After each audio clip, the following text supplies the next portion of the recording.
Welcome to the third and final session for the Work Incentives Training for 2021. I'm Brooke Lusk. I'm the Director of the South Dakota Benefits Specialist Network. Thank you for joining us today. This session will cover overpayments and other public benefits, so quite a bit of information to be covered during the session. It is being recorded, just so that you're aware of that in case you'd like to go back and listen to any of the information. You will receive an email likely tomorrow asking you to complete the evaluation for the session. This is how you will get credit for attending if you do need the CESP credits. So just so you're aware, you'll need to complete that evaluation in order to receive the credits. We will likely offer the sessions again next year, so your names will be on our list to send that information out to. If you have coworkers who weren't able to join, you can certainly share the link with them so that they can watch the sessions. All 3 sessions were recorded. So I'd like to introduce our speakers for today. First, we have Bonnie Gusso, and Bonnie has been a benefits specialist for our program for over 6 years, and she covers the southeast portion of the state. Her office is based in Yankton. And then we have Rhonda Erickson, and Rhonda has been a benefits specialist for approximately 9 years. She's located in Sioux Falls. She covers Minnehaha County and a portion of Lincoln County. And then Michelle Hosman, and Michelle has been a benefits specialist for almost 13 years. She covers Western South Dakota. Her office is in Rapid City. And then Brad, again, is helping us with the technology in the background. And Brad has been a benefits specialist for over 6 years. He's in the Brookings office. He covers the northeastern part of the state. That includes Madison, Brookings, Watertown, and Aberdeen. So I will turn it over to, I believe Bonnie is up first. And thanks again for joining us today. Actually, I think Rhonda is doing overpayments. Okay, so we're going to start off the day with the least pleasant thing about benefits: overpayments. Overpayments definitely occur. And like Bonnie said yesterday, if somebody gets SSI, it's not if they have an overpayment, it's when. If somebody gets SSDI, if they have an overpayment, it can be big. So today I am going to go over some of the different options that somebody has when they receive that dreaded letter from Social Security and what they can do. I'm going to go through each of these in detail, but people have these options: a request for reconsideration, asking Social Security to reopen a case. They can file a waiver, or at the very least, there's always the option of negotiating a payment plan.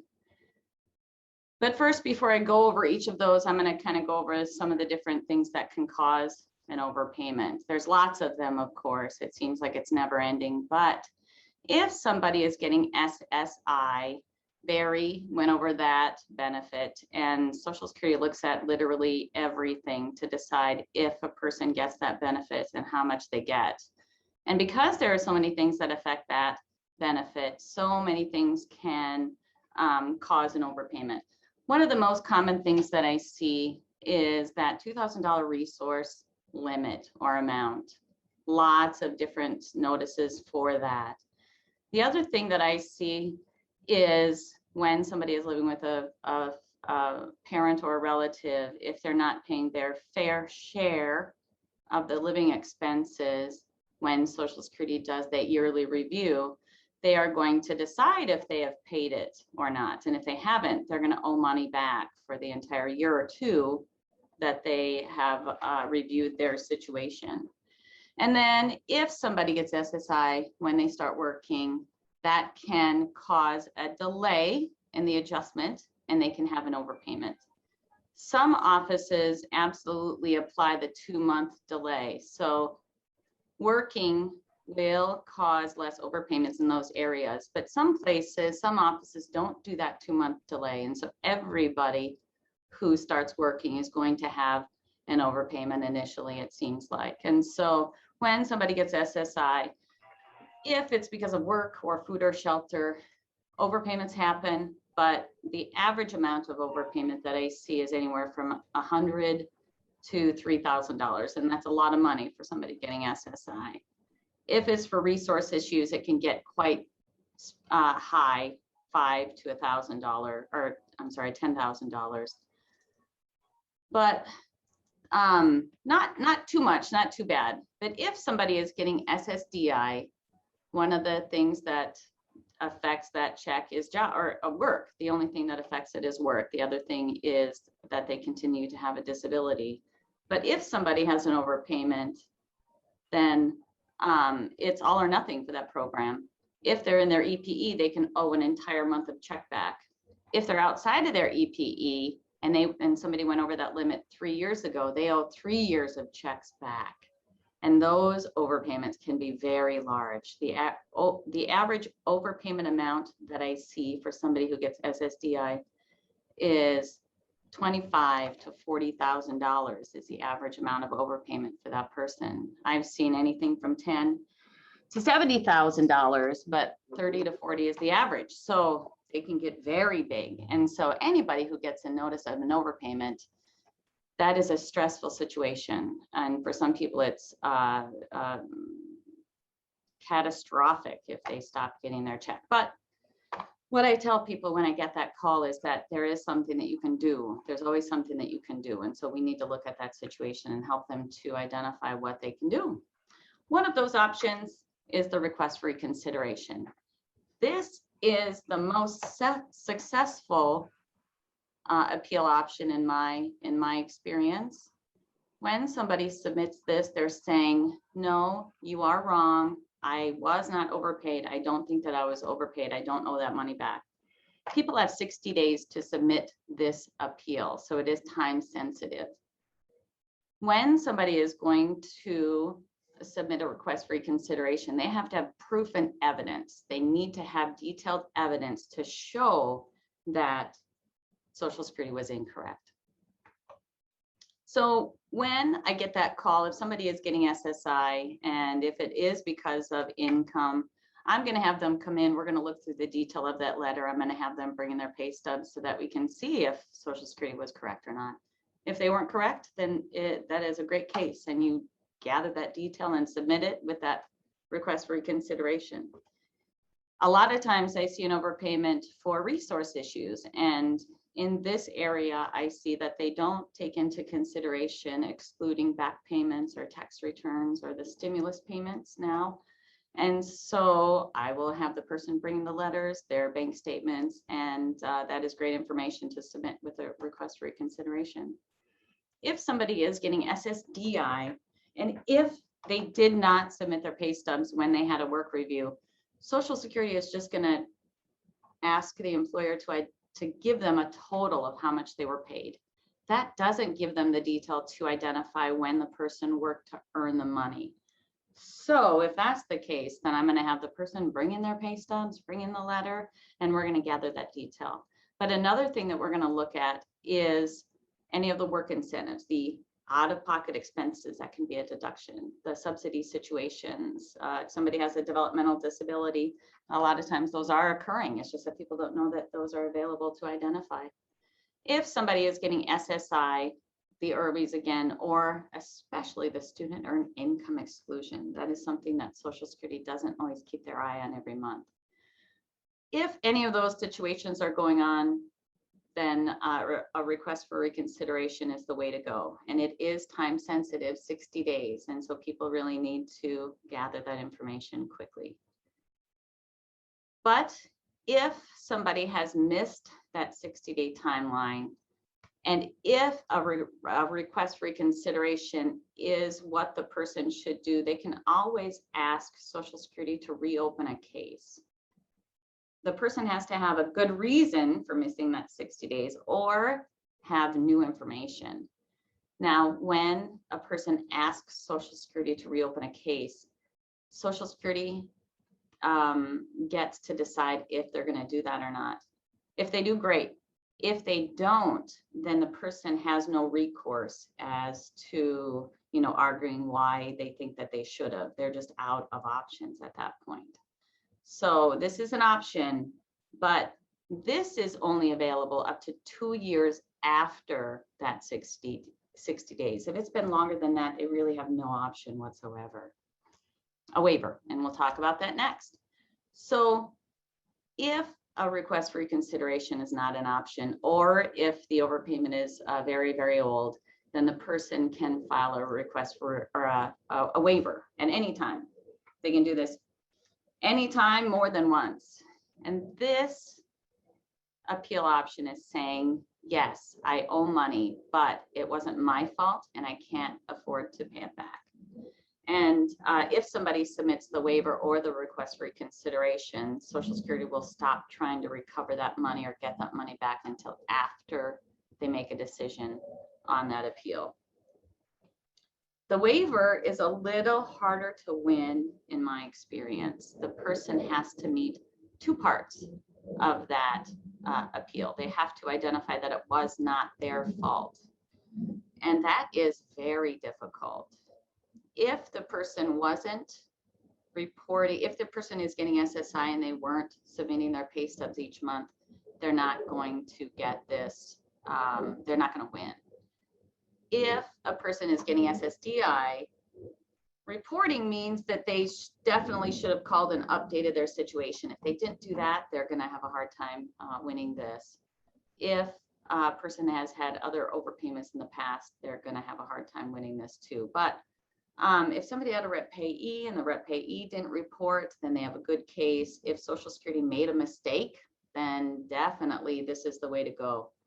Social Security will hopefully, in some offices, consider somebody's intelligence, their age, or their disability in deciding whether or not the person was at fault. But the person has to meet this. They have to identify that it wasn't their fault, and that can be difficult. And then if they do that, well, if they don't identify that it wasn't their fault, then they're done. They're not even going to look at whether or not they can afford to pay it back. If they can identify that it wasn't their fault, then they have to meet the second part. They have to identify that they can't afford to pay it back.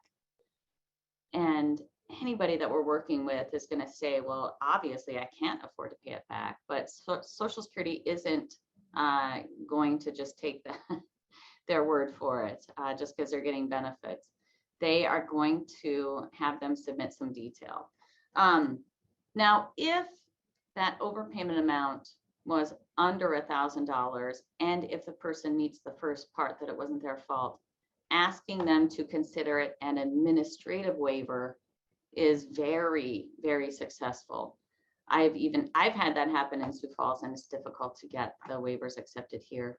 But an administrative waiver is the way to go if the overpayment is under $1,000. So remember that word, administrative waiver. Now, in order to identify that they can't afford to pay it back, there's some different things that they need to identify.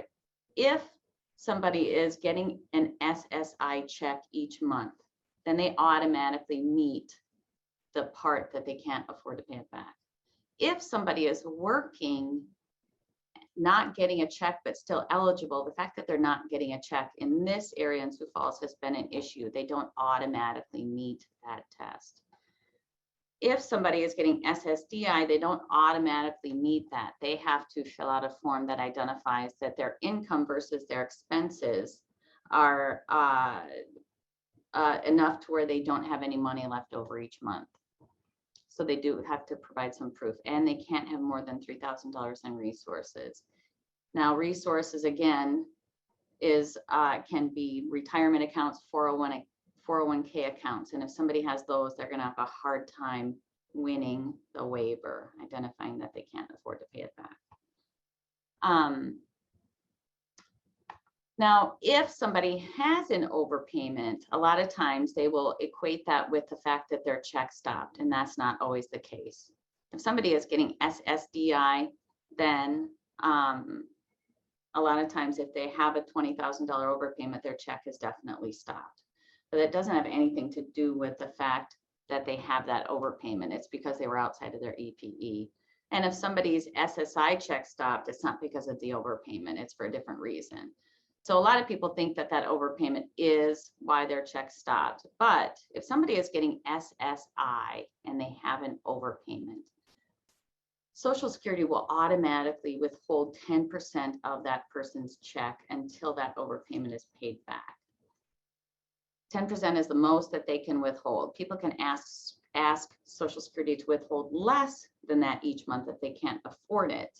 They just have to fill out a form that identifies how much they can afford. But if somebody is getting SSDI, then Social Security can take their whole check if they have an overpayment. And so they absolutely have to fill out a form that asks Social Security to withhold less because they can't afford for them to withhold their whole check, clearly. But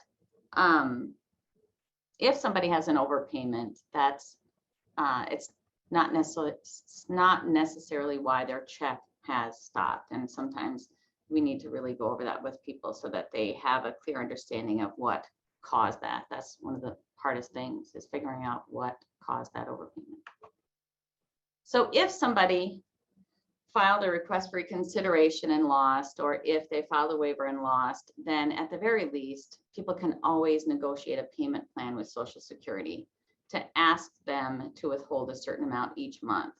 I always tell people when I get that phone call about that $40,000, $50,000, $60,000 overpayment, is that the worst case scenario, you have $50,000 that you owe back. The most important thing is getting your check started and figuring out what happened so that we can get everything straightened out. And then next, we'll look at that appeal option and address the $60,000 overpayment. But that's the worst case scenario, because when somebody gets that letter, it is very devastating, and it can put somebody into a tailspin of stress, really.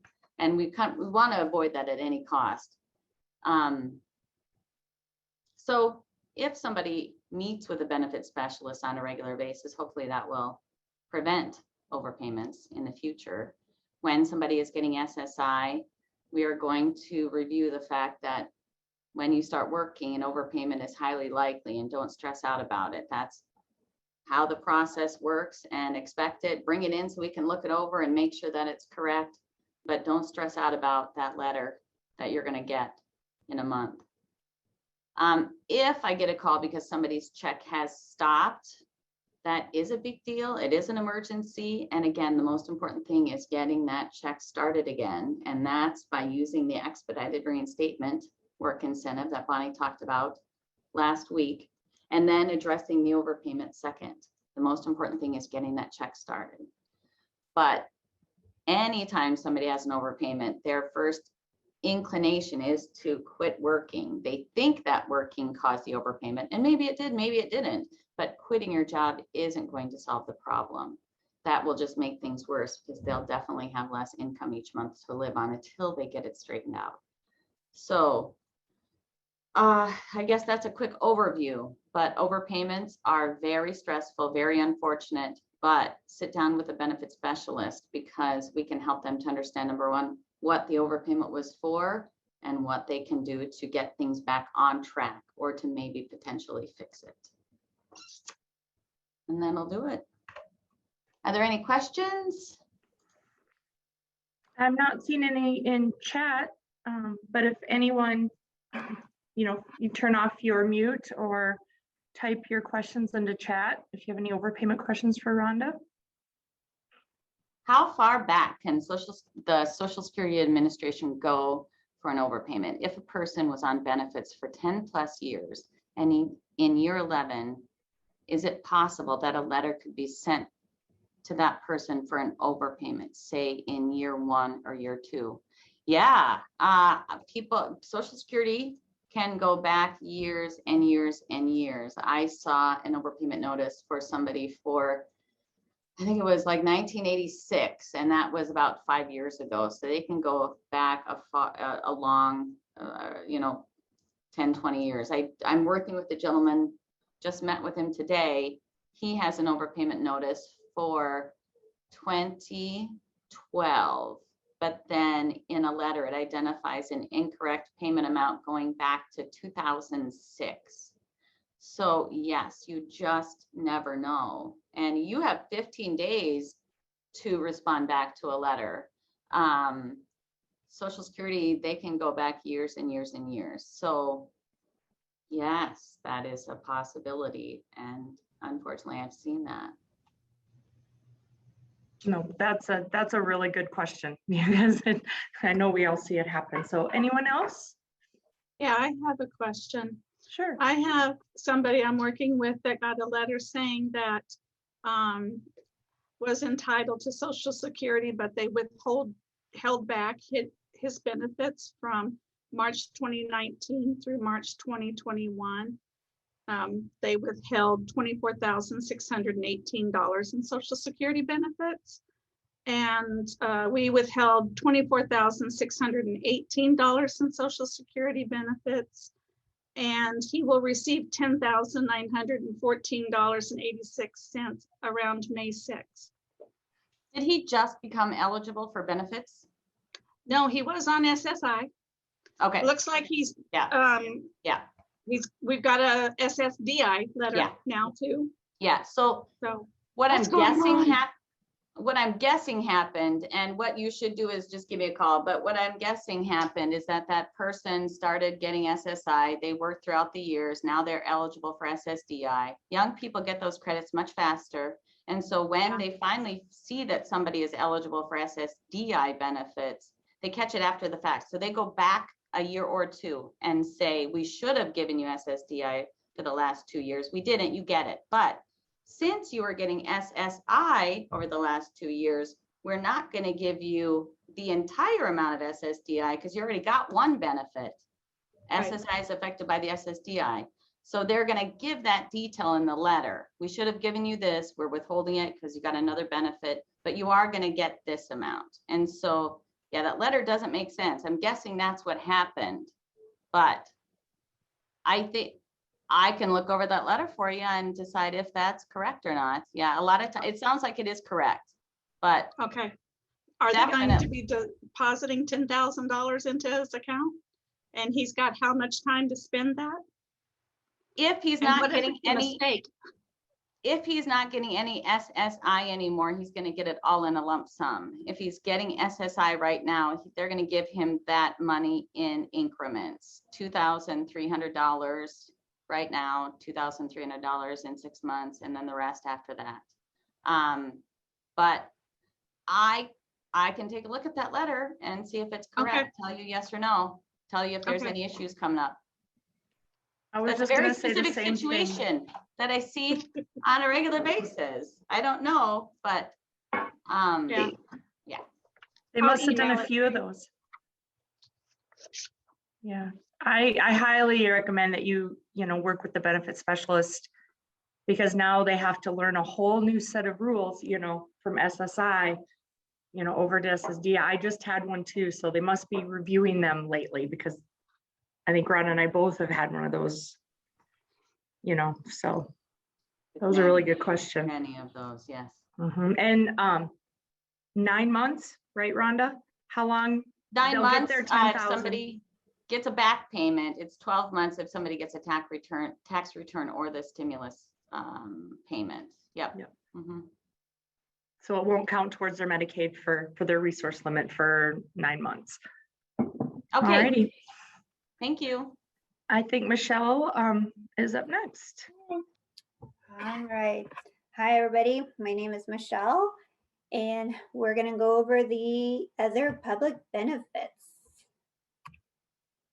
So to start off, the programs that we have covered in sessions 1 and 2 are federal, but there are many others that are impacted that we're going to go through. It's important to understand that there's a complex web of benefits disappearing, reappearing, changing form when employment income is introduced. It is important that a beneficiary understands his or her benefits and how that income will impact these benefits. The beneficiary, the beneficiary should be aware of other benefits that could help them out, and that's where the benefit specialists come into play. We'll walk them through those other benefits. Federal government makes the decisions about Social Security and Medicare that we've discussed in the other sessions. Other programs like Medicaid, your food stamp program, and TANF have federal requirements with levels of state flexibility. There are other programs that may be run by the state or just on a local level. And then the tribal programs, we also have to factor in here. So benefits analysis must include everything. So it is not enough to just tell a beneficiary what will happen to their Social Security checks or their health care, but it also involves understanding how those federal, state, local, and tribal programs are also impacted. I have a beneficiary, I think he receives about seven different benefits, so it's important that they understand everything. There are 6 of us benefit specialists throughout the state that we can assist with this. So here's just the main other benefits that a person could be receiving. So they have the 2 cash programs, the DI and the SSI side. They have the 2 healthcare programs, Medicare and Medicaid. A beneficiary could also be receiving TANF, VA check, the food stamp benefit, the reemployment assistance program, formerly known as unemployment benefits. I need to change that one.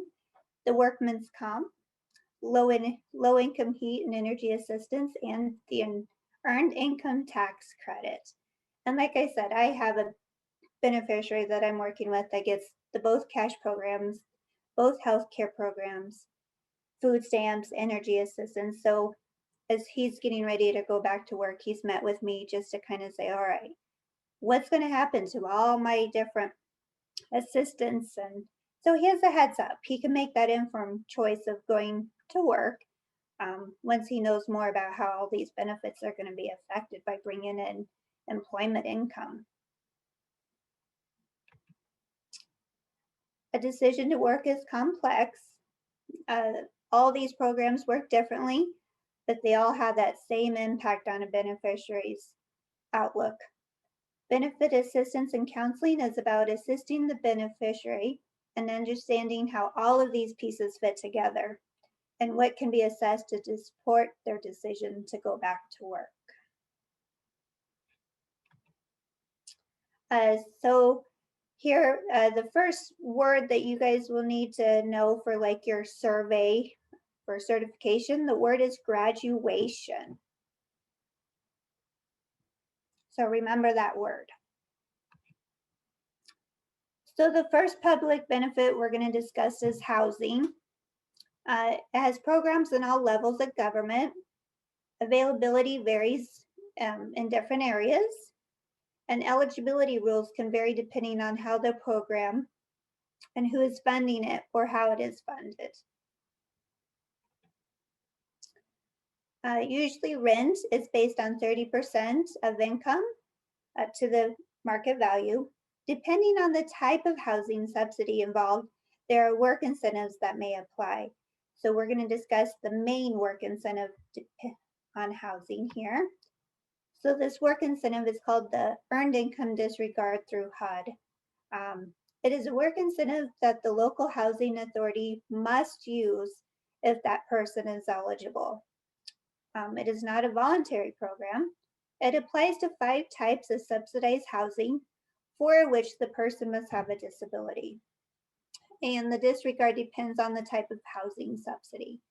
If you're working with somebody that has or that lives within a project-based housing, this earned income disregard does not apply to them. And also a little side note regarding the disregard, its future is uncertain. We have been told for probably about a year now, maybe, that the government's going to do away with this disregard, but we have not received any other word saying that it is not being used. I know in the Rapid City area, they're still using the disregard. So just a heads up that you might see it go away in the future. How the disregard works. All of the increase in income as a result of earnings will be disregarded for the first 12 months of work. 50% of the increase in income as a result of earnings will be disregarded in the months 13 through 24. The 24 months of disregard must be used consecutively. Once it is started, it continues regardless if they're working or not. So just an example, Janet is a person with a disability. She rents an apartment with Section 8. Her portion of the rent is $100 per month, and she has gone to work, and so her income increases. What's going to happen to her rent? Nothing. She's eligible for the earned income disregard, so her rent is not going to be impacted for that first year. But what's going to happen to her in month 13? So based on Janet's new income, housing has determined that her portion of the rent is now increased by 100 for a total of rent of 200. But since she's still eligible for the earned income disregard, half of her income is going to be disregarded. Her rent now only increases by $50. So now she's paying an extra $50 per month for a total rent of $150. So it's a great little work incentive for individuals that are on housing. I always call up the Housing Authority in Rapid City just to confirm, or Pennington County, to confirm that they're eligible for it or not, because I don't always know what type of housing assistance they are receiving. So now to move on to SNAP, formerly known as food stamps. Sorry, I still call it food stamps.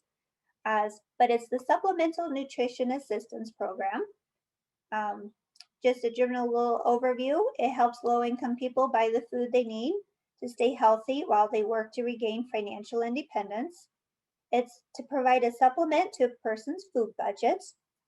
And the amount of benefits a household receives is based on its size, income, and allowable expenses. And you apply at the local DSS office. The beneficiaries we work with, I would say the majority of mine receive SNAP benefits. And so I go over briefly with them what could possibly happen to their SNAP benefits when they do go to work.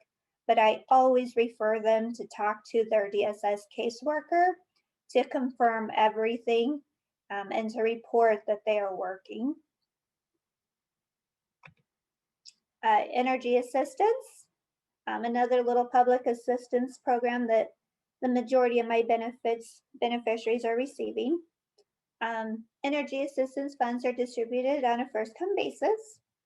Eligibility and assistance amounts are based on the number of people in the home, income of everyone in the home, the type of heating that they're using, whether it's like wood, propane, natural gas, and the cost of heating and where they live.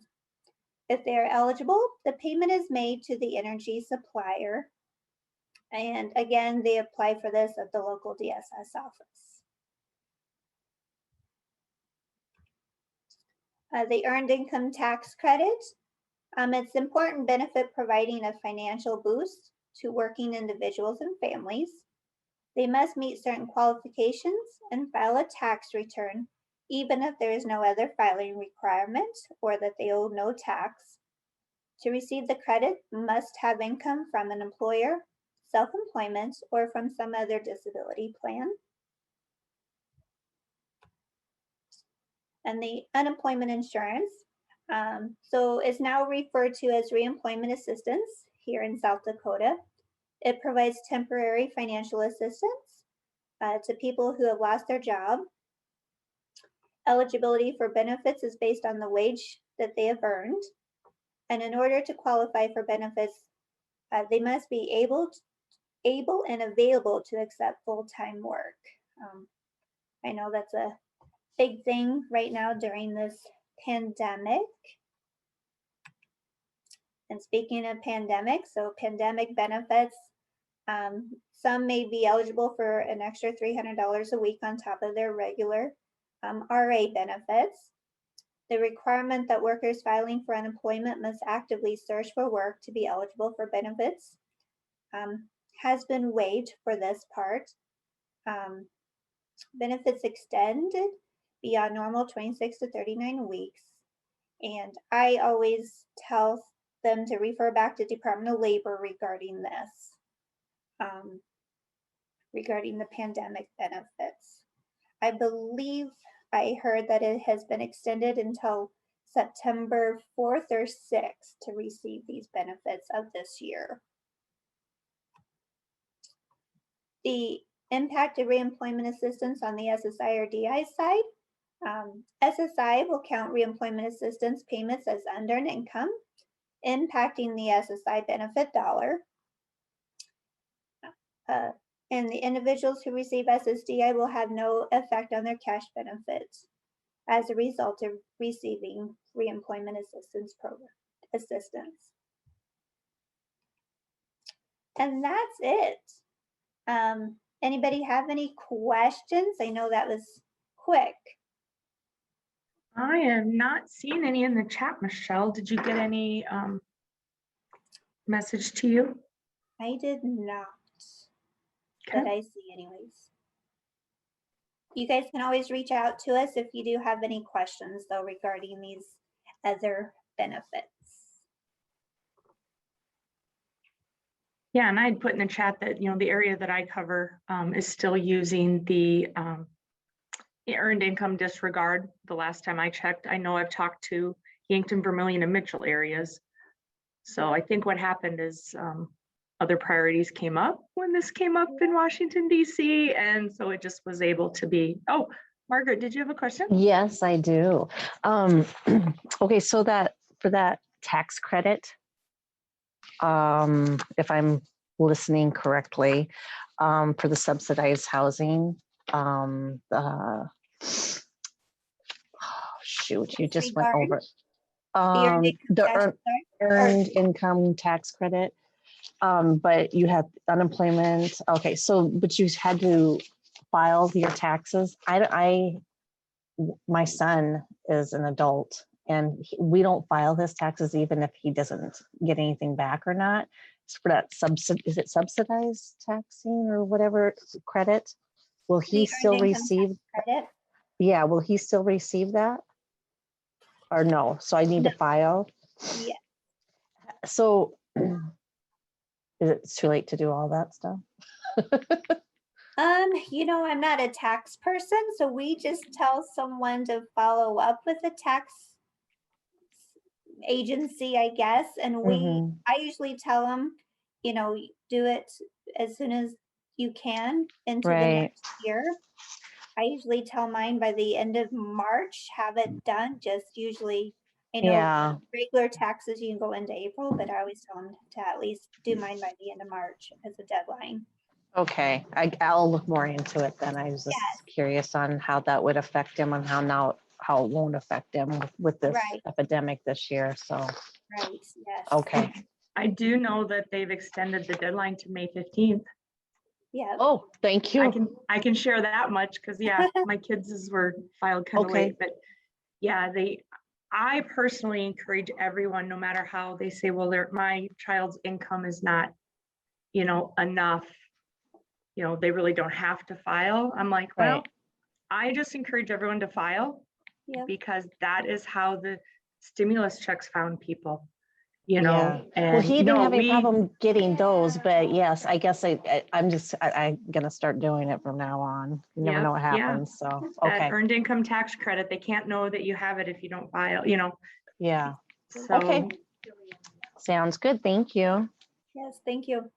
Anyone else? If not, then we'll have Rhonda do probably her favorite thing about her job. So I will turn it over to her. Okay, let me get it up here. Talked about the worst thing ever with benefits, the overpayments, but now I get to talk about a lot of the fun stuff. So I'm going to review medical assistance for workers with disabilities, MAUD, the Affordable Care or Obamacare, the ACA, and ABLE accounts. So let's get started. Medical assistance for workers with disabilities was started or implemented in 2006. Brooke, our supervisor, had a hand in that, so yay for her. It is a program, a Medicaid program for people who are working. People in South Dakota can apply, and our organization, Black Hills Special Services and DSS, partner to implement that. Black Hills Special Services staff does the disability determination and DSS does the financial end of it. When somebody is found eligible for MAUD, they get full Medicaid coverage. So it is a big deal. And there are 4 requirements in order to be eligible. So one of those is that the person has to have a significant disability. So the disability determination specialists with MAUD, they do the same disability determination that Social Security does, minus one little part of that. So the MAUD program doesn't have an income limit. It does, but it is $5,451. So the rest of the disability determination process that Social Security uses is what MAUD uses. So it is one of the most stringent disability requirements, but that's one thing that the person has to meet, that they have a significant disability. Somebody has to be working, so they can work 1 day a week, or they can make up to $5,451 a month. They just have to have a paycheck that identifies that FICA taxes are being paid. People can also be self-employed. They just have to fill out self-employment ledgers and submit those on a regular basis, and then give Nancy and Pierre their end of the year tax information. So people can be self-employed as well. People have to have less than $814 a month in unearned income. And this confuses people sometimes. Unearned income is an SSDI check, a veterans check, an alimony check, unemployment. Those are all unearned income. So that has a very low limit, $814. So a lot of people that we're working with, it might be working, but if they're getting SSDI, they can't sign up for MAUD because of the unearned income limit. So if MAUD is really an alternative to disability benefits, it was intended for people who have a disability, but are still working full-time and aren't ready to apply for disability benefits. Or somebody who can support themselves from income from a job alone. Or another good candidate is somebody who is getting SSDI, but they want to try to work full-time, or they're intending on working full-time. Once that SSDI check stops, then they should look at applying for MAUD. Those 2 people are a really good MAUD candidate. Somebody who is not is a person who has a short-term medical condition or injury. Sometimes Department of Social Services will send somebody down to get a MAUD application because they have a really severe leg injury, but they're not going to be disabled long-term. They would not be a good MAUD candidate. A person has to be working when they apply for MAUD, and they have to continue to work in order to keep it. But somebody has to be working when they apply. So if they haven't found a job yet, they have to wait until they do find a job. Somebody who can work enough and support themselves from income from employment alone, they're a good candidate. Or I'm sorry, read that wrong. Somebody who cannot earn enough. So let's say that somebody is only going to work 2 or 3 days a week. They are not a good MAUD candidate because they actually should look at applying for disability, since they can only work very, very little. If somebody doesn't think that they will be able to work down the road, they should not apply. Or somebody whose condition is not severe. There are some young individuals or some people who have ADHD and maybe anxiety. Now we're not qualified to do that disability determination. And we always tell people that if they want to apply, they should, but they probably would not be found eligible because their condition isn't severe, not severe enough to meet that disability determination. So if somebody is interested in MAUD, they can pick up an application at the voc rehab offices, the services to the blind and visually impaired offices. They can go to social services. I know what happens here is that social services will give them the medical, or I'm sorry, the financial portion of that application, which is only 1/4 of that. And so in order to get the complete application, they really should contact VR or a benefit specialist. We can get them that application, and then we can also kind of go over the basics that I just did so that people can decide if they want to apply or not. Okay, so that is MAUD, a little overview. Next, we are going to talk about the affordable health care coverage. This was implemented in 2010, and it was available for people to start signing up, I think, in late 2013, early 2014.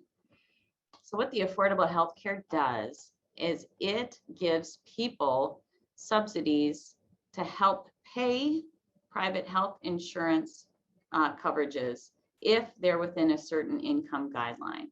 So if somebody is earning or has income between, I think it's $12,800 a year up to $51,000 in a year, they could qualify for these subsidies to help pay those insurance premiums.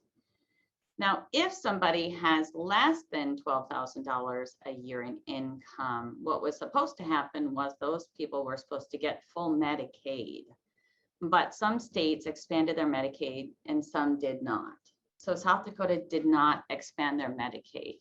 And so those individuals cannot get the subsidies and they cannot sign up for the affordable health care coverage, unfortunately. But the affordable health care has been a godsend for a lot of people that I work with who are in that 2-year wait for the Medicare. This is an option for them, thank goodness. It's going to be that bridge. And when somebody does get medical care, they do tend to get better and not sicker. So that is fantastic. So the affordable health care, I have nothing but good things to say about it. And what this also does is it prevents insurance companies from denying people coverage because they have pre-existing conditions. And everybody that we work with has a pre-existing condition for sure. And it has to provide the essential health care coverages. Some insurance plans prior to that were very, very bad and didn't cover very much at all. It also got rid of the lifetime coverage caps, I guess. And it also prevented companies from dropping people after they did get sick. And it allowed us to keep our kids on our insurance until age 26. So it did all of those things and then some, but most importantly, it gave access to affordable health care for people in those income ranges. The last couple years, the only time that somebody could sign up for the affordable health care was between November 1 and December 15. So that was not very long at all. If they were outside of that, they had to meet one of these special enrollment situations. But this year they extended that until August 15th, which is fantastic. It gives people more or a longer opportunity to sign up. And it is still surprising to me how many people don't know about the affordable health care. And I call it the affordable health care because some people hear Obamacare and they consider that a bad thing. Once I talk about the affordable health care, they think it's something different and they think, yes, it's great. And they find out that it is great. But I tell as many people as I can about this because they really don't need to go without that insurance. Now, if somebody has income that's less than $12,000, let's say they just became eligible for disability benefits and their SSDI check is $900. Well, in a year, if they have no other income, that's only going to be about $10,000. But when somebody signs up for the affordable health care, they have to identify or predict what their income will be. And if somebody does intend on finding a job or hopefully finding a job, they can still sign up. And I do send people to an insurance agent to get help with signing up, because if somebody goes to the healthcare.gov website, they're answering questions and they don't know why they're answering the questions. They're not sure how to, so they kind of guess. And if they guess, then it can identify them that they're not eligible for the subsidies, and tell them that their healthcare cost will be $500 a month or $700 a month. But really it's because they weren't sure what the questions were asking and didn't know how to answer them and just guessed. And guessing is gonna give them information that isn't correct. So yes, I have a couple of insurance agents that can help people with that. So if you need somebody to help you, definitely give me a call, because people should never do that themselves. Next, we're going to talk about ABLE accounts. ABLE accounts are one of the best things that have happened, or new things that have come out of Washington in a very long time. These are special accounts where people can have more than $2,000. Last week, Barry went over SSI and Medicaid, or Barry went over SSI and Bonnie went over the Medicaid. And for both of those programs, you can't have more than $2,000 in the bank. And that amount has been $2,000 for many, many years. In 1974, when Medicaid and SSI were created, the resource limit was $1,500. In the 1980s, they increased it to $2,000, and it's been there since then. And we all know that $2,000 was a heck of a lot more 30 years ago than it was now. And it's really difficult, or it's really easy for people to get to that $2,000 limit. So these accounts allow people to set money aside for emergencies. So all of the ABLE accounts that are available have the same 8 to 10 basic characteristics, and we're going to go through those quick. In order to open one, somebody has to have had their disability before the age of 26. And people in one state can access other state ABLE accounts if that state is accepting state applicants, and we'll talk a little more about that later. People can put up to $15,000 into an ABLE account each year. If somebody is working, they can put an additional $12,000 into that ABLE account. They can put an additional $12,000 of their money from a job into that account. And anybody can put money into the ABLE. Grandma and grandpa, your mom and dad, you can put money from your job into the account. A neighbor can put money into that account for that matter. And I give this example a lot. When I say anybody, really anybody can. So if somebody is working and their employer has a 401k option, somebody who gets SSI and Medicaid cannot participate in that 401k because that is always a resource. But you could go to that employer and say, hey, I can't sign up for the 401k, but would you be willing to contribute my 401k portion into an ABLE account? And you can't, an employer doesn't have to do anything, but you can definitely ask. And so an employer can even put money into the ABLE account for an individual. When somebody opens up an ABLE account, they have access to the account. They are the owner. Sometimes that scares different organizations and parents. A parent or a guardian can also be a co-signer on the account. They do have to provide proof that they are a guardian, but that's it. And so I always give this example too. I mean, if you're an organization and you are providing services to adults with disabilities,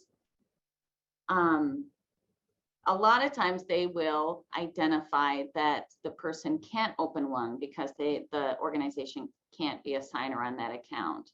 But I will just encourage you to help the person to open one.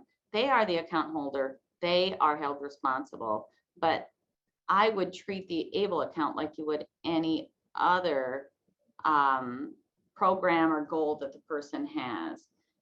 Sit down with them, help them to manage it, have a process for that card, have a process for depositing and withdrawing money, and help them with it because it really is their safety net down the road for any emergencies. The other thing about ABLE accounts is that any money in it is disregarded for sure. But if somebody takes money out of that account and uses it for disability related expenses, it's not income for the person when they take it out. People can have $100,000 or more in an ABLE account, depending on which state that they pick. And they can use that money for disability related expenses. And that's one of the biggest questions that I have is, what is that? And that is a wide variety of things. This is the actual definition of the term, but really it's anything, number one, that is spent on the account holder. The money in the ABLE can only be spent on the account holder, the person with a disability. And it has to help them to achieve a better life, which is how the accounts got their name. They can use it to pay their rent. They can use it to buy food. They can use it for technology. They can use it for transportation, anything that they need for their house, anything that they need for themselves. The one thing that can be scrutinized is vacations. Now, if somebody has an ABLE account, there's 3 places that are going to look at the expenses, or actually 2 places. So if somebody gets SSI, Social Security is going to look at the money or the expenses that they had from the ABLE account each year that they do the yearly review. So people should keep very good track if they get SSI. If somebody doesn't get SSI, the IRS might look at those expenses, but only if they do an audit. If somebody gets Medicaid but does not get SSI, let's say they get SSDI and Medicaid, Social Security is never going to ask for a list of those expenses if the person gets SSDI. The Medicaid agency is just going to want verification that it is a qualified ABLE account. They're never going to ask for the detail of what they spent that money on. But if somebody is working with an adult organization, there are yearly goals that the person has. And if the person plans on using that ABLE money for a vacation, I would encourage you to maybe have that in their yearly plans, because if you're an organization that helps people with disabilities, then that helps to tie that to their disability. Anyway, the list is endless. So this map shows all of the states that do have ABLE accounts. The states that have ABLE are in green. And as you can see, South Dakota is not green because they don't have an ABLE account. South Dakota doesn't always do something until somebody makes them, it seems like, but that is okay. There are 27 other states that allow South Dakota residents to access their accounts. So fantastic. There's lots of choices, but sometimes 27 is too many choices. And I see parents and individuals putting off opening these ABLE accounts because they feel like they need to research all 27. But you really don't need to do that, because number one, all 27 of those ABLE accounts have those same 8 to 10 characteristics. They're the same no matter which one you pick. So they're all good. None of them are bad. All of them are good. But they have some individual characteristics. Some have different fees, yearly fees. Some have different investment options. All of them actually have investment options. But if somebody doesn't want to invest in the stock market, then they can look at one that has just a regular checking or savings account. Not all of them do, some of them do. Some have debit cards, some don't. Some have a cost involved, some don't. But even if somebody picks, let's say, Nebraska as the ABLE account that they want, but then a year from now, they find that they like Minnesota better, they can roll money from one state ABLE account to another at no cost. So all of them are good, none of them are bad. If you know of anybody who is having issues with that $2,000 resource amount, help them to open up an ABLE account. That's going to solve it right now. And they're going to have money for an emergency, which is something that somebody who has less than $2,000 in the bank does not have. And so sometimes I get this comment, people say, well, God, this is just another way for people who are on welfare to take advantage of the system, which I just hate that question, but it does come up. So I do, point out that the ABLE account isn't something that people are going to use to hoard money away for their relatives and their future dependents, I guess. Most people that are getting SSI and Medicaid don't have a lot of money.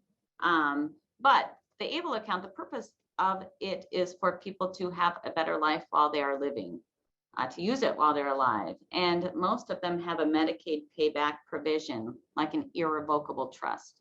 When the account holder passes away, then that money in the account can be used to pay their end of life expenses. But then after all of those expenses are paid, then the state can and I think has to, if they want those extra funds, file a claim for the remainder of the ABLE funds. And that the amount that they can recoup is only the amount of Medicaid that they use since they open up the account. And then I did have a great question from Sarah the other day. She wanted to know if the person doesn't have a cosigner on the account, they are the only ones that have access, who would be able to get that money out of the account for their end of the life expenses. And I did email ABLE National Resource Center quickly to ask that question. And they got back to me right away. And they identified that other organizations have identified that they have emailed the ABLE account organization and they have paid those directly for the person after they passed away. So lots of different questions because ABLE accounts are very new, but they're very, very, they're one of the best things to come out of Washington, like I've said, in a very long time. If somebody has SSI or Medicaid, they should definitely look at these. And we are not the experts on ABLE accounts, but this organization, ABLE National Resource Center, they are. And people have asked me if I help people open up accounts, and I tell them that that's a financial decision at that point once you're ready to open one, and you should never take financial advice from me ever. But I can answer all your questions, and they're very easy to set up, and this website will help you with all of that. That'll do it for me. Are there any questions? Rhonda, we have one really good question in the chat. Oh, Irene, the answer is yes. You can buy a car, transportation. You can use that ABLE money to pay the down payment. You can use that ABLE money to pay the car payment each month. You can use it to pay the insurance. You can use it for repairs. You can use it for gas. Yes, the answer is yes. And there's another one, Janet.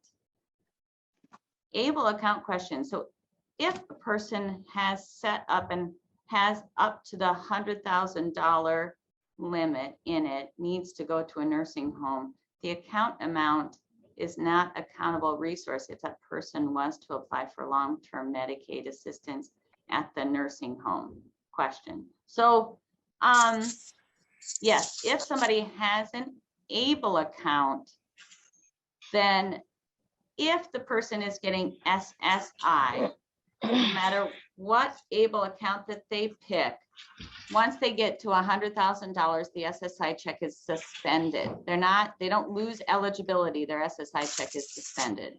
But most ABLE accounts, most state ABLE accounts, their limit to how much somebody can have in that account is much higher than $100,000. I think the only state that is at $100,000 is New York. For example, Minnesota, the limit is $465,000. Nebraska, it's about the same, 365.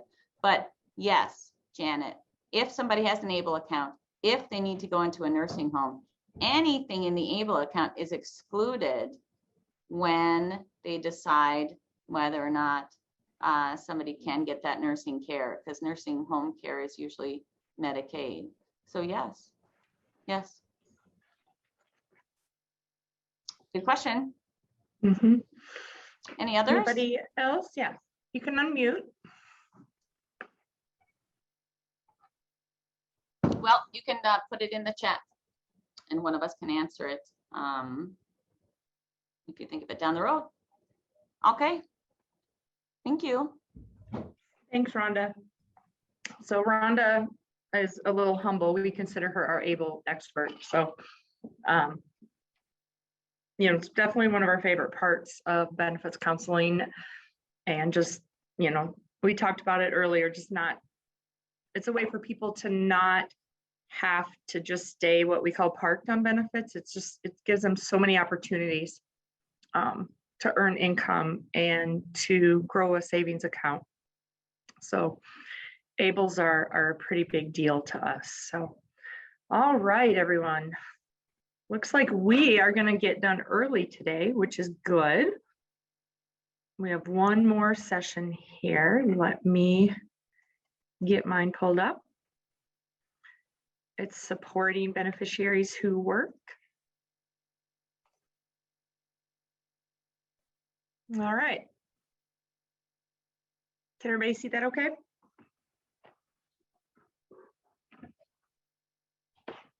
I'm going to go with yes. Sorry, yep, it looks good, sorry. That's okay, thanks, Rhonda. All right, supporting beneficiaries who work. But that's what the South Dakota Benefits Specialist Network does. This is just a little bit about us. Our project is an integral part of the return to work process. And we hope everyone considers it a necessary part. We sure do. The benefit specialists are the experts, but others need to know the basics. And I think we've all said that a few times. We don't expect you to do what we do. We don't expect you to figure out all of those complicated trial work charts and things like that. But we'd like you to have an understanding of what all happens. And that helps you with the people you're supporting and helps you reinforce like that their return to work. So the more that we can help the person be successful, and that's the point of all of this. So what can you do to support those that you serve? Address the benefit issue. So debunk the myth. I think I even said it once. There are so many misconceptions about working in benefits.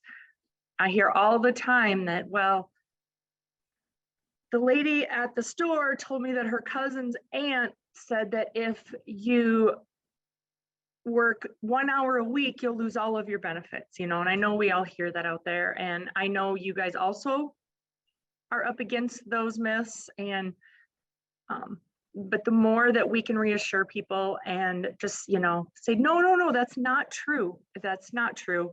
Let's get with the benefit specialist and we can show exactly how that works. And a lot of people think, well, I'm just not going to tell them. I'm not going to report. Social Security always finds out because they have that direct link. The IRS wages get reported annually. And so they may not react immediately, but they are going to reach out once they see that there are wages. And that's where, like Rhonda talked about today, about the overpayments, that's where we kind of seem to see people get those larger ones because they think, well, I'm just not going to say anything.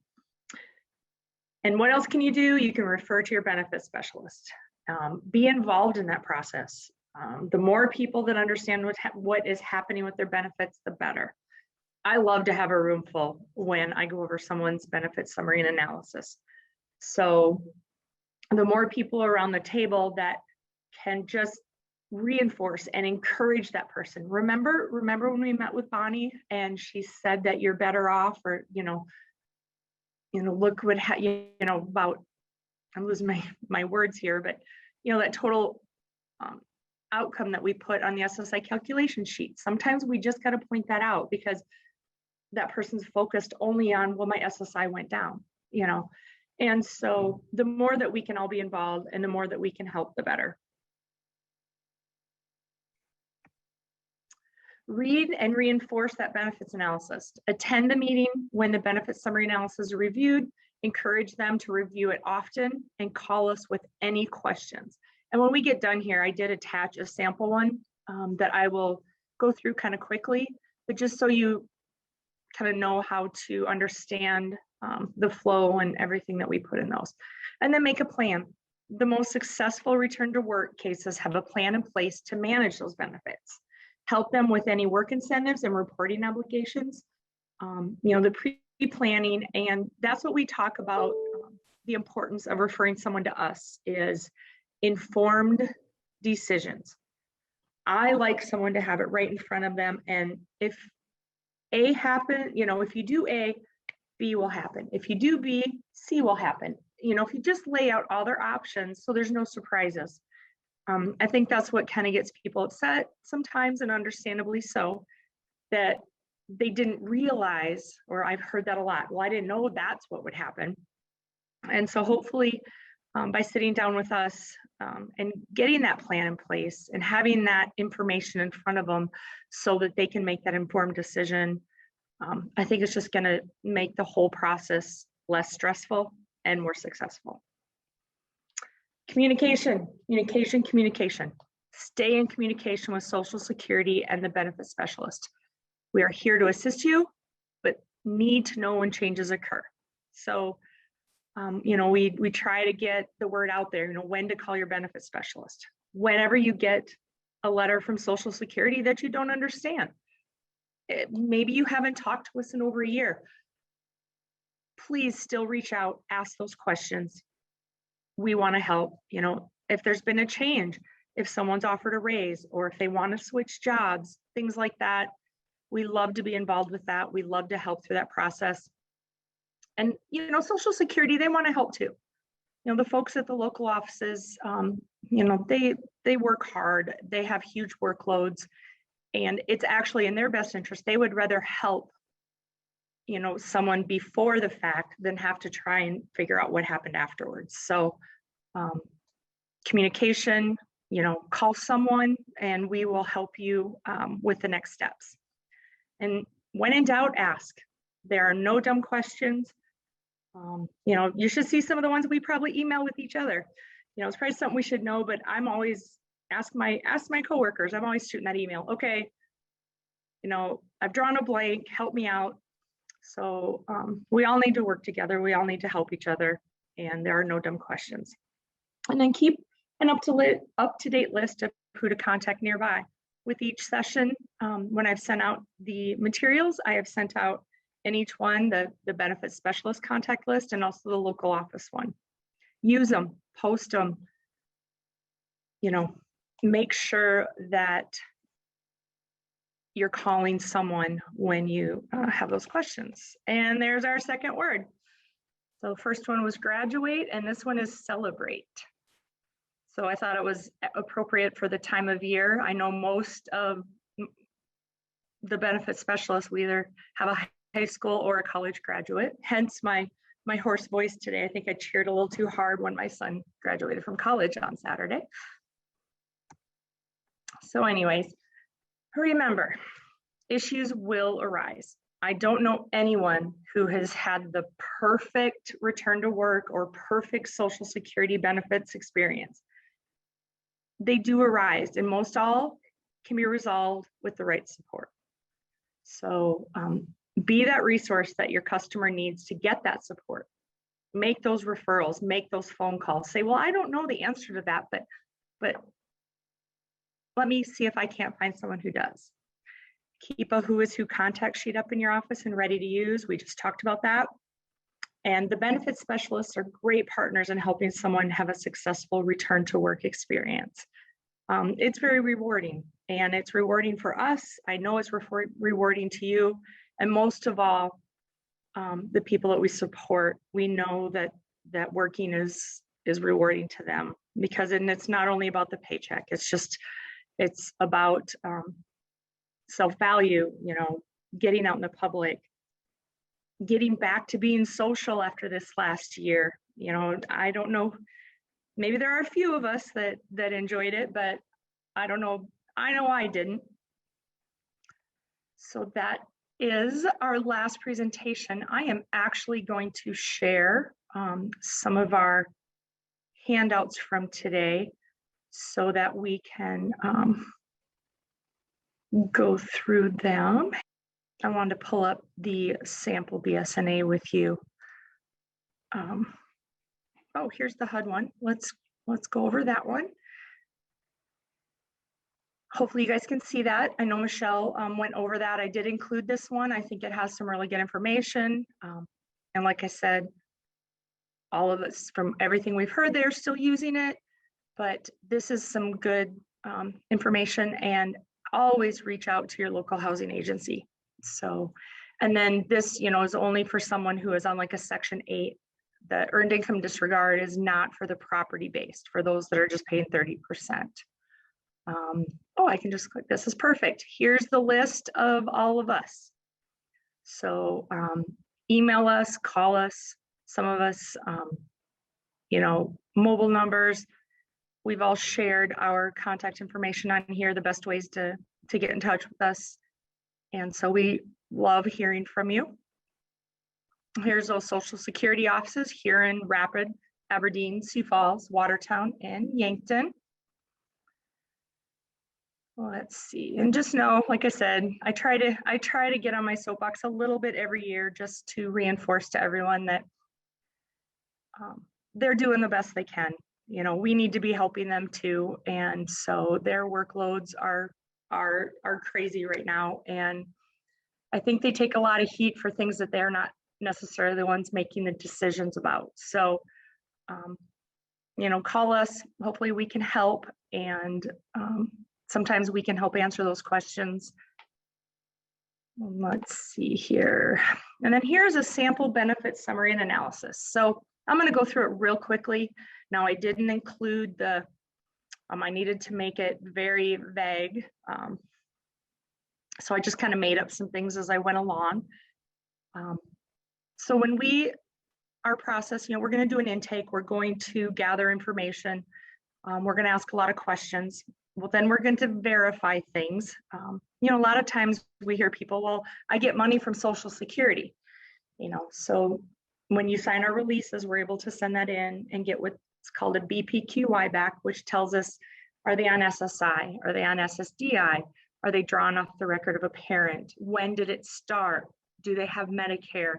Things like that. And that just helps us verify, because I know that things get really confusing for people. And so once we get that, we can really help people work through that. And then we always put in, this is the benefits that you receive. So this person, their net SSDI is 501. Their net SSI is 0. I know you remember that's because of 1619B, right? Their SNAP is $54. They're qualified for energy assistance. They have Medicare Part A, states paying the premium. So just a lot of really good information in here. This is how much their rent is. Okay, why is the net different from the full? Well, there's an overpayment being deducted. And I know Rhonda talked about that today. Social Security is great about payment plans.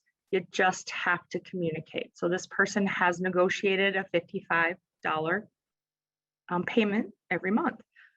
So, and then this is why your SSI is less. It's because of your SSDI and your earnings. And you shared, we put in here child support, dependents, employment details, working at the Acme. All I could think of was Wile E. Coyote and the Roadrunner. So this person's working for Acme. And so we put a lot of information in there. How is it affecting my cash benefits? Trial work, I estimate that you have 6 trial months available. I will have supported this with a chart so that we can see exactly what months those are. When will the EPE start? What is the EPE? What is SGA? Why is SGA? Things like that, and how to figure accountable. This is where we're going to look at work incentives. This person also is eligible for SSI. So we go through how that works. We talk about 1619B, and I would have attached the SSI calculation sheets that we all did together. Here is SNAP. This was during pandemic. And so one of the CARES, I think the CARES Act, it added money. We try to include that in here. It's ever changing. We try to keep up on all of that. Energy assistance, you've been approved. The big thing is that you need to reapply every year. We make sure we have that in there. Health insurance. Hopefully I'm not going too fast. I'm just meaning to scroll through this. You're welcome to sit down and read it. This is everything about 1619B, everything about Medicare, that Medicare Part A and B, financial assistance. So this person has a Medicare savings plan. They're not paying their premium. Medicare Part D, How work affects your other benefits. So we add housing in here. It's 30%. So we make sure, it's important that any employment changes are shared with landlords. Receiving services from Department of Rehabilitation Services, voc rehab. Other topics, how to report income. We love to help with that. So I recommend you call the local office to report your new work. You must continue reporting every month. Important things to remember. So a lot of times there's some really specific details in here of who needs to do what and our information. So I know I went through that really fast, and this is what, we like to go over a lot of times. If it's like, especially during the pandemic, a lot of times we mail this out and then we try to set up a Zoom or a phone call in which we are able to review everything together and answer any questions. Our contact information is in here. So again, those are a few of the things that are good tools to have in the toolbox. And that is it. Does anyone have any other questions for us? It can be about anything over the last 3 trainings. We're happy to answer any of your questions. Remember, tomorrow morning, I will be sending out the 3rd and final survey. So in order to get your CESP credits, you do need to take each one individually. And so I know this is being recorded. So if some of you know that there are people out there that couldn't join us that want to watch the recordings, bsnsd.org is our Facebook page. Please share that. We'll leave them up there for probably a couple weeks to give everyone a chance who wants to watch the recordings. And we're going to put on the Facebook page that they will need to email me once they watch the recordings, and then I will email them out the survey correlating to whichever session they watched. And then once that's complete, I'll be sending out certificates. So it'll probably be a little bit even after the recordings that you can find out if you, when you start seeing those certificates. If you need it sooner, shoot me an email if you're right up against your deadline for needing some credits, and we can work something out. But I will be quizzing you about those words. And as far as how do you know if you're pass or fail, you just have to take it. We won't be too hard on you. We're not going to grade you. We were just, joking about my son saying D's get degrees. So anyways, don't worry about that. The reason we put those questions in there is we like to gauge, how effective was our training? Is there something that we need to maybe change up? Is there something we could do better? Shoot me an email. We are open for suggestions. We are, no problem. And we'd love to hear from you. We love to work together. This is, it's a team effort. And so nobody has any other questions. I see my cohorts are on. I don't know if anybody else has anything to add. This is a lot. I know it's been a lot. I know some of you are just like, whoa, and normally we do this and we cram all this from 8 to 5. And so, we'll see what happens next year. Hopefully, maybe we can do a hybrid of both, for those that can attend or, also do it by Zoom. We'll have to see how this next year plays out. And okay, someone liked those, no problem. Yes, I do think that 2 hours at a time of information is just enough. So yeah, like an all day. I remember when I went to them a long time ago, it was a long day, but yeah, we'll see. I like the virtual thing. Yeah. So, and that might be what we can do. We can kind of do a mixed thing where we record if there's people that learn better in person, maybe we could record those and put them out as more split. I don't know. We may have to test Brad's skills and see how creative we can get, push him to his limit. So an hour early, right? So everyone, yeah, if it was in person, we'd just be done, but you're probably all still in your offices. So now we all have to go back to work for a couple more hours. So anyways, thanks again to everyone who registered. Please reach out, please send those emails if there's anything you need. And so benefit specialists, if you guys want to kind of hang on and we can maybe touch base and